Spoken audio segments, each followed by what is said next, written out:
नेपाल के हिमालय की खूबसूरत वादियों में बसा एक शहर जो सदियों पहले गहरे पानी का तालाब हुआ करता था और उस तालाब में अलग अलग तरह के सांप और नाग रहा करते थे।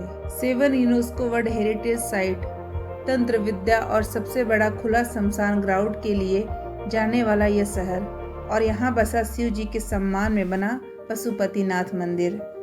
शहर के हर एक हिस्से में कई राज छिपे हैं जिनके बारे में बहुत कम लोग को पता है।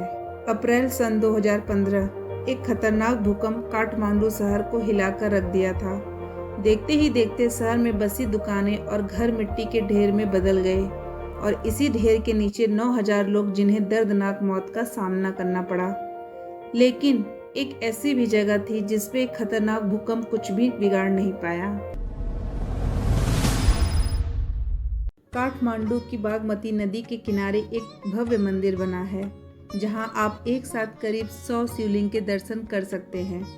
यह है शिव जी के सम्मान में बना पशुपतिनाथ मंदिर और इस मंदिर और यहाँ के शिवलिंग में कई अलग अलग कहानियाँ जुड़ी हुई हैं। नेपाल महात्म्य में लिखी एक कहानी के अनुसार पशुपतिनाथ मंदिर में स्थित शिवलिंग स्वयंभू है, यानी जो अपने आप प्रकट हुआ हो, और इसके बाद से काठमांडू को शिव जी का भूमि कहा जाने लगा। इस कहानी के अनुसार एक दिन शिव जी अपना धाम छोड़कर धरती पे आए थे। तब काठमांडू के बागमती नदी के किनारे रुके और यहाँ की खूबसूरती से आकर्षित होकर उन्होंने कुछ समय वहीं रुकने का फैसला किया। बहुत देर तक जब शिव जी अपने धाम नहीं लौटे तो सभी देवताओं को चिंता होने लगी। तब भगवान विष्णु ने अपनी दिव्य शक्ति से देखा कि शिव जी एक हिरण के रूप में बागमती नदी के किनारे आराम कर रहे हैं। उसके बाद भगवान विष्णु खुद शिव जी को अपने साथ ले जाने के लिए धरती पर आए। जैसे ही हिरण के रूप में शिव जी ने उन्हें देखा, वो तुरंत यहाँ से वहाँ भागने लगे। उनको रोकने के प्रयास में भगवान विष्णु ने उस हिरण के सींग को पकड़ लिया। उनके छूते ही वो सींग टूट गया और जमीन पर गिर गया, जिसके बाद शिव जी ने अपना मूल रूप धारण कर लिया और वो अपने धाम लौट गए। कहते हैं जिस जगह पर उस सिंह का टुकड़ा गिरा था, कुछ समय बाद वहीं पर एक शिवलिंग प्रकट हुआ और आज ये शिवलिंग, जिसे मुख लिंग भी कहा जाता है, पशुपतिनाथ मंदिर का सबसे बड़ा आकर्षण है। माना जाता है कि इस शिवलिंग के 4 चेहरे हैं जो शिव जी के 4 अलग अलग रूपों को दर्शाते हैं। लेकिन कुछ पुराने तांत्रिक ग्रंथों के हिसाब से इस शिवलिंग का 5वां चेहरा भी है जो तंत्र विद्या से जुड़ा है और इस चेहरे को काला रुद्र कहा जाता है। कहते हैं कि यह चेहरा प्रजनन और संभोग जैसी चीज़ों को दर्शाता है और सिर्फ तांत्रिक विद्या जानने वाले साधु ही इस चेहरे को देख सकते हैं। हमारे प्राचीन मंदिरों और शहरों से ऐसी कई अनसुनी बातें और अनगिनत राज छिपे हैं और जिससे जुड़ी कहानियाँ इतिहास के पन्नों में कहीं खो गई है और हम प्रियावाणी पर कहीं अनसुनी कहानियाँ लेकर आते हैं। 2015 में जब काठमांडू में खतरनाक भूकंप आया था, तब पशुपतिनाथ के अलावा एक और जगह थी जो बिल्कुल सुरक्षित रही थी। यहाँ का कुंवारी घर, जो ऐसा महल है जहाँ जीती जागती देवी माँ रहती हैं। काठमांडू की कुंवारी देवी एक ऐसी बच्ची है जिसे रातों रात एक साधारण जीवन से उठाकर देवी का दर्जा दिया जाता है। एक 5 साल की छोटी बच्ची को एक अचानक से अपने माता पिता से अलग कर दिया जाता है और रोती बिलखती बच्ची को एक छोटे से कमरे में ले जाते हैं और उस कमरे में कुछ दियों की हल्की रोशनी होती है और वो बच्ची ठीक से कुछ देख नहीं पाती। खुद को अकेला पाकर वो बच्ची डर से कांपने लगती है। तभी वो अपने सामने खड़े पुजारी जी को देखती है जो आंखें बंद कर कुछ मंत्र का जाप कर रहे होते हैं। इससे पहले कि वो उनसे कुछ पूछ पाए, उसे अचानक अपने शरीर में अलग से ऊर्जा महसूस होने लगती है और उसका सारा डर जैसे गायब हो जाते हैं। उसे ऐसा महसूस होता है जैसे उसके अंदर बहुत सारी शक्तियाँ हैं। वो बोलने लगती है, मुझे क्या हो रहा है? मुझे अचानक ऐसा क्यों महसूस होता है जैसे मैं बहुत शक्तिशाली हो गई हूँ। यह सुनकर पुजारी अपनी आंखें खोलता है और मुस्कुराता है और उस लड़की से कहते हैं कि यह देवी दुर्गा की शक्ति है जो तुम्हारे अंदर निवास करती है और इसलिए आज से तुम यहाँ की कुंवारी हो, देवी माँ का एक जीता जागता रूप हो। काठमांडू में सदियों से कुंवारी घर की प्रथा चलती आ रही है। जिसमें सार्क जाति के एक लड़की को तेजस्वी रूप और मात्र साधना की मदद से चुनकर कुमारी देवी बनाया जाता है। लोकल्स का मानना है कि यह प्रथा मल्ल वंश के एक राजा ने शुरू की थी, जिनका कहना था कि माँ दुर्गा ने स्वयं उनके सपने में आकर इस प्रथा का शुरू करने का आदेश दिया था।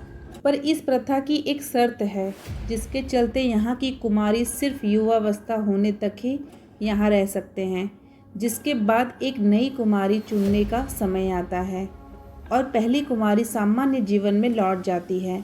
यहाँ के पुजारियों का मानना है कि युवावस्था में शरीर और मन में हो रहे बदलाव से इंसान का मन विचलित हो जाता है और ऐसे में देवी माँ की पवित्र शक्ति उनके भीतर नहीं रह सकती, इसलिए वो किसी और कन्या के भीतर चली जाती हैं जिसका मन शुद्ध हो।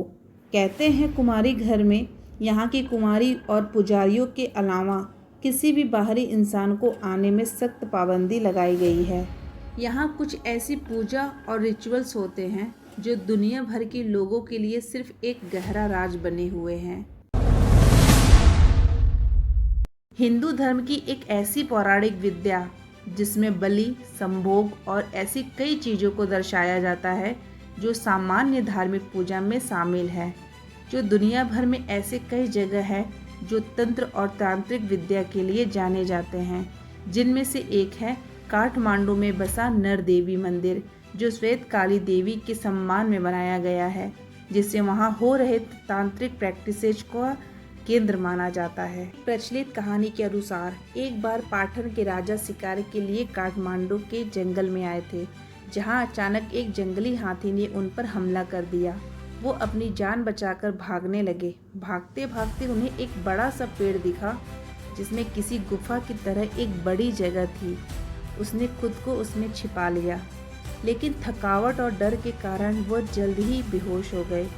कुछ समय बाद जब उनको होश आया तो उन्होंने माँ काली को अपने सामने पाया और वो तुरंत हाथ जोड़कर माँ के सामने खड़े हो गए।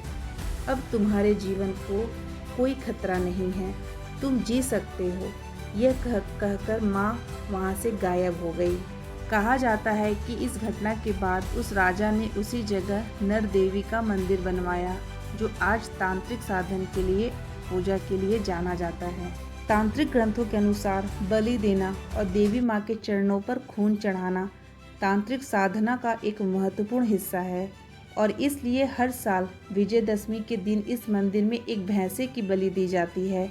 नर देवी मंदिर के साथ ही काठमांडू के कई मंदिरों में तांत्रिक विद्या और बलि देने का प्रथा सदियों से चली आ रही है। अथर्ववेद और यजुर्वेद के अनुसार शिव जी को तंत्र देवता कहा गया है और इसलिए शिव जी के काल भैरव स्वरूप को तंत्र विद्या में पूजा जाता है। 2005 में काठमांडू पर हुई एक कल्चरल स्टडी में ये कहा गया है कि साल में एक बार पूर्णिमा की रात को यहाँ की कीर्तिमुख भैरव के मंदिर में तांत्रिक पूजा होती है, जिसमें 5 आहुतियाँ यानी 5 अलग अलग जानवर की बलि देकर कीर्तिमुख भैरव को चढ़ाया जाता है। कीर्तिमुख भैरव काल भैरव का सबसे खतरनाक रूप है और ये 5 बलि की प्रथा कीर्तिमुख भैरव को प्रसन्न करने के लिए की जाती है। मुक्ति, मोक्ष यानी मृत्यु और पुनर्जन्म से छुटकारा पाकर मोक्ष हासिल करना, और इसी इच्छा से लोग काठमांडू के पशुपति मंदिर में भी दर्शन करने आते हैं।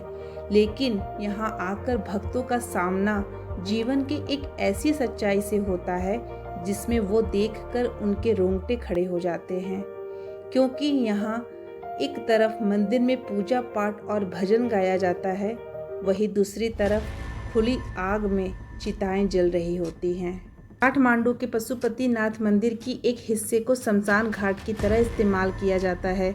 एम्बुलेंस से सीधे मृत शरीर को यहाँ के आर्या घाट पर लाया जाता है, उसे एक भव्य कपड़े में लपेटा जाता है और फिर बागमती नदी के किनारे ले जाकर उसके पैरों को पवित्र नदी के जल से धोया जाता है। इसके बाद अर्थी पर लिटाकर शरीर को अंतिम संस्कार के लिए ले जाते हैं, जो खुले में होता है, और कहा जाता है कि जिसका भी अंतिम संस्कार आर्या घाट पर हो, उसकी आत्मा कर्म के चक्कर से मुक्त होकर मोक्ष की राह पर निकल पड़ती है।